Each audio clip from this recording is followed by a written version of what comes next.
Hello and welcome students to another GCSE biology session, this time focusing on the topic of prokaryotic cells.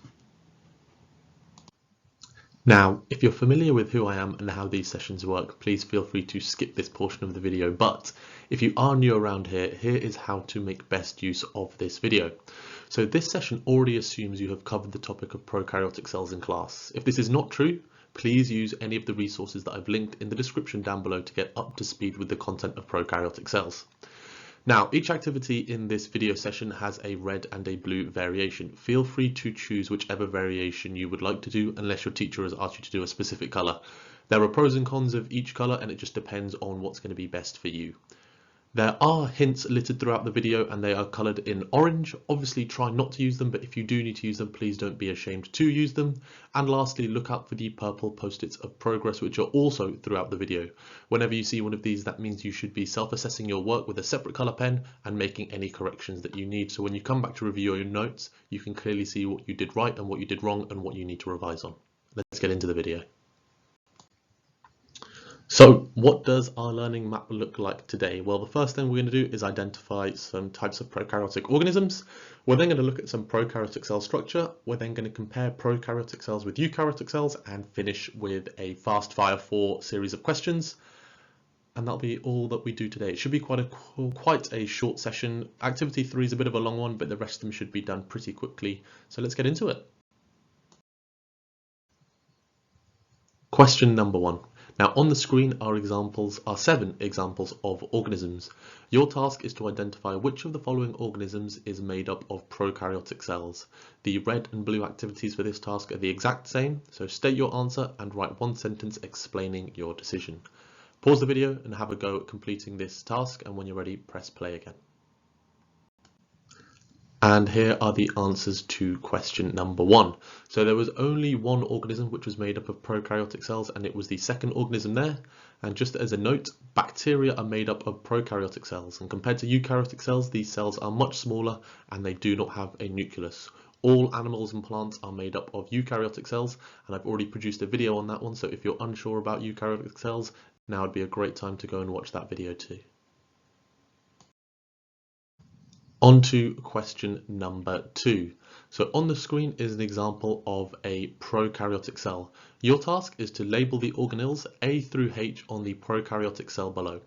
For the red activity, copy out the diagram and label it, and for the blue activity, just write out a list of your answers. So A equals the name of the organelle, B equals the name of the organelle. Pause the video and have a go at completing this activity, and once you've completed it or has got as far as you can, then press play again. And here are some hints for question number 2. So if you were unable to answer the question, I've now put all 8 labels onto the screen in front of you. So if you left any blank, use the hints on screen now to try and finish off the activity. If you'd already finished it, then just continue to let the video play. However, if you were still working on it, take an opportunity again to pause before playing when you are ready to go. And now here are the answers to question number 2. So A is the slime capsule, B is the cell wall, C is the cell membrane, D is the genetic material, E is the ribosome, F is the cytoplasm, G is the plasmid, and H is the flagella. Now please be super careful as well differentiating between the slime capsule, cell wall and cell membrane, because they're really easy to get mixed up. Remember, the slime capsule is on the outside, the cell wall is in the middle, and the cell membrane is on the inside. And that's going to be really, really important if in your GCSEs you're asked to identify those 3 features of a prokaryotic cell. But well done for completing this activity. And now on to question number 3. So what you're going to be doing here is you're going to be placing the organelles, which have been listed 1 through 11 in the bottom right of your screen, correctly onto the Venn diagram, which is at the bottom left of your screen. So you can see the organelles there have been listed 1 through 11, and these are all organelles found in animal cells, plant cells and prokaryotic cells. And you're going to be placing them correctly onto the Venn diagram, which is the bottom left of your screen, which you can see has 3 circles and overlapping regions. The 3 circles are titled prokaryotic cell, animal cell and plant cell.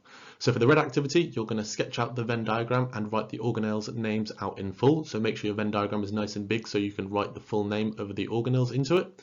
And for the blue activity, you're going to sketch out the Venn diagram and write out the number next to each organelle, so you're not going to write out the full organelle. and you're going to place the organelle correctly into the correct region in the Venn diagram.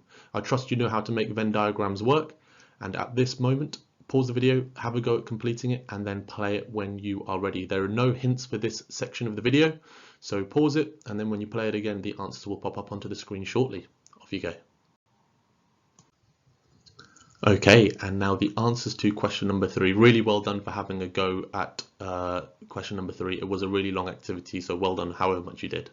All right, let's go through some of the answers. So first things first, looking at the section for animal cell and plant cell, we have numbers 1 and 2 in there. So the nucleus and the mitochondria, they are found in plant cells and animal cells, but not in prokaryotic cells, hence they go in that section there. Moving left, we can see numbers 8 and 9 are only found in plant cells. The chloroplast and the vacuole are found exclusively in plant cells and neither in prokaryotic cells nor animal cells.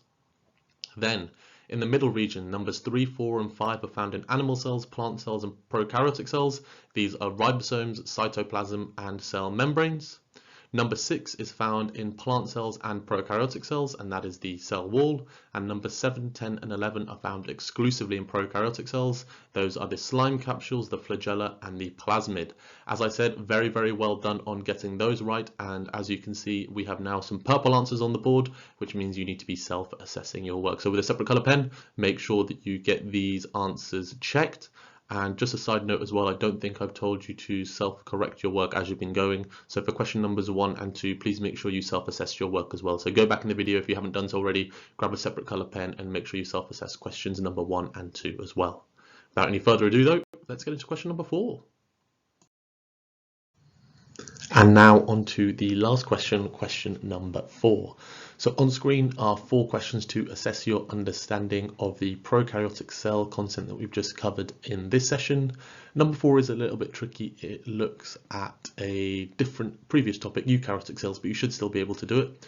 So pause the video now and have a go at answering the questions numbered 1 through 4. I'm not going to read them out to you, and then play it when you are ready for some answers. So off you go. Have a go at pausing it, have a go at completing it, and then play it when you're ready. All right, assuming you have now completed these 4 questions, and I hope you've written them down in your books as well. Okay, I know it doesn't say it here, but please make sure you have written them down. And let's go through some answers. So question number 1, what 2 organelles are found in all eukaryotic cells but not prokaryotic cells? Indeed, it is the nucleus and the mitochondria. Question number 2, what organelle is found in plant cells and bacteria cells? It is the cell wall. What organelles are found in all eukaryotic and prokaryotic cells? So we're looking at the middle of that Venn diagram that we did. It is the ribosome, cytoplasm and cell membrane. And lastly, what organelle is found in the leaf of a plant cell but not in the roots of a plant? Okay, so what organelle is found in the leaf plant cells but not in the roots plant cells? And that is indeed the chloroplast. And that is because the chloroplast is needed for photosynthesis. No photosynthesis happens in the root of the plant. Therefore, there are no chloroplasts in the plant cells in the root. There are only chloroplasts in the plant cells in the leaf. That was a little bit of a tricky one. Sorry for throwing that one in there, but I digress. Very well done on completing this session. And if you haven't had a look at the eukaryotic cell session already, I would strongly advise you to go and do that. But if not, very well done. And hopefully I'll see you again in the very near future.